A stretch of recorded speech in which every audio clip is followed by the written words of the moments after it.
Ça va vraiment faire bizarre ce que je vais dire tout de suite parce que je suis un supporter barcelonais, mais je suis très content.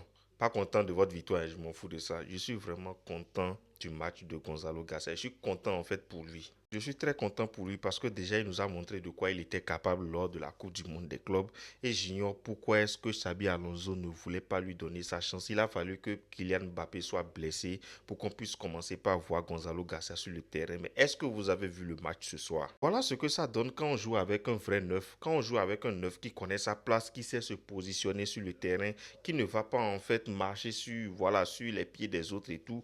Voilà ce que ça donne. Gonzalo Garcia, il a été très clinique ce soir. Il a joué pleinement son rôle de neuf aujourd'hui. Déjà, quand il a marqué le doublé, ma seule prière, c'était qu'il marque le triplé. Franchement, c'est bizarre, mais je le souhaitais vivement qu'il marque ce triplé-là aujourd'hui. Pas pour envoyer un message, pas à Mbappé, non, pas pour envoyer un message à Mbappé, mais pour envoyer un message à la direction et surtout à Xabi Alonso. Parce que ce gars-là, mais vous avez vu comment ça a marché, le système a marché aujourd'hui, non?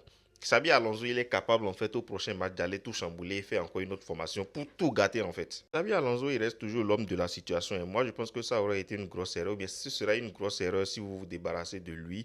Mais je pense que c'est un coach qui est un peu, je ne sais pas si c'est il est borné ou bien s'il ne veut pas oser faire certains choix. Je ne sais pas si c'est parce que la direction les lui impose ou si c'est lui en fait qui n'en fait qu'à sa tête. Et c'est ce que je ne comprends pas chez lui. Sinon, comment est-ce que quelque chose va marcher et puis tu vas vouloir faire autre chose la prochaine fois? Je ne comprends pas en fait ce concept-là. Mais vu que Mbappé est blessé pendant 3 semaines, moi je pense qu'ils vont évoluer sur ce système-là pendant cette période-là. Et s'ils pouvaient réussir à appliquer cette tactique-là avec Mbappé sur le terrain, ce serait tout simplement parfait. Bon, ça ne va pas nous arranger, nous les voisins, mais en tout cas, footballistiquement, ce serait quand même beaucoup plus agréable à voir. Parce que regardez sur le terrain aujourd'hui comment est-ce que les choses, le ballon circulait bien, chacun jouait à son poste. Bellingham aussi, voilà, il a fait un bon match, il jouait à son poste, il ne dézonnait pas, il n'essayait pas forcément d'aller marquer un but.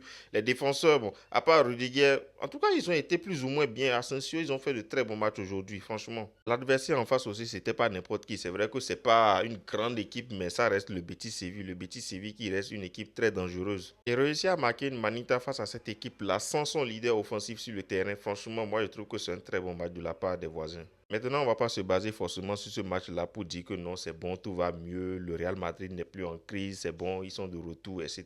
Non, parce que comme je l'ai dit avec Xabi Alonso, il peut nous surprendre avec un autre classement lors du prochain match. Et apparemment, il y a Rodrigo qui a transféré en fait son virus de faire des matchs sans marquer là. Il a transféré ça à Vinicius. Vinicius qui est en train de faire la même chose depuis combien de matchs déjà Vinicius ne marque plus.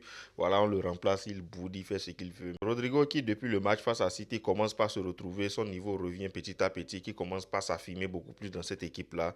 Et franchement, c'est bien. Moi, je pense que je le disais déjà depuis longtemps, il y a du potentiel dans cette équipe-là. C'est pas qu'ils sont nuls, hein. La mauvaise période qu'ils sont en train de traverser là, c'est pas qu'ils sont nuls, hein. Moi, je pense que c'est dans la tête, c'est un souci d'organisation, un souci de coaching, un souci de confiance, mais c'est tout sauf de la nullité en fait. Il faut juste que Xabi Alonso ose prendre certaines décisions parce que je pense qu'il n'ose pas prendre certaines décisions à cause de certaines personnes ou bien c'est parce qu'il reçoit des ordres et tout.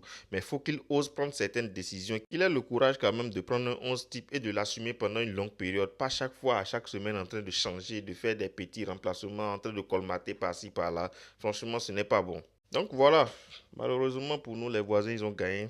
Triplé de Gonzalo Garcia, très content pour lui, comme je l'ai dit. Et voilà, il revient à 4 points du leader, le plus grand club du monde, le FC Barcelone. Bon, c'est pas grave. Et voilà. Et je pense que leur prochain match, ça doit être dans 4 jours face à l'Atlético. Là, on verra en fait si franchement ils sont de retour ou pas. On verra ça face à l'Atlético.